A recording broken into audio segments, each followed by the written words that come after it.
So now let's go over a couple of problems where we're working with the two different unit measurements. So we're working with US and metric. So instead of just converting between US measurements or converting between metric measurements, now we're going to be converting between US and metric. So it can be a little bit tricky, but we're working through the same process. It's the same process. So what you need to do is find out what the unit rate is for the units that you're working with. So in our first problem, we have 75 inches and then we have centimeters. So we need to figure out what the unit rate for that is. So we know that 1 inch will equal 2.54 centimeters. So that's the unit rate. So if 1 inch equals 2.54, how many is 75 going to equal? So what you're going to have to do is multiply 75 by 2.54.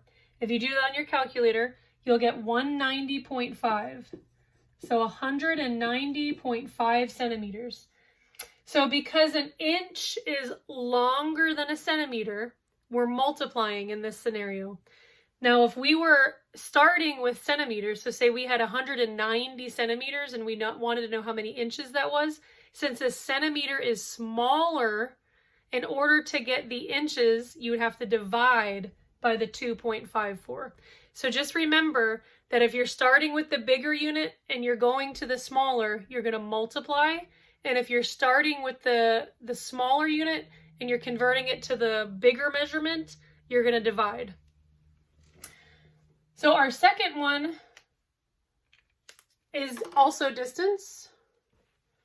We have, let me erase this up here. 5 kilometers equals how many miles? Now, some of you might be runners, I don't know, but we have a 5K, which is 5 kilometers. That's a pretty famous little race that a lot of people do. Well, how many miles is that? So what do? What is the unit rate between a kilometer and a mile? So for every 1 mile, let me do 1 mile, equals 1.6 kilometers. So the kilometer is actually a smaller unit and you're converting it into the bigger one. So remember, when you're starting with the smaller and you're converting to the bigger, you divide.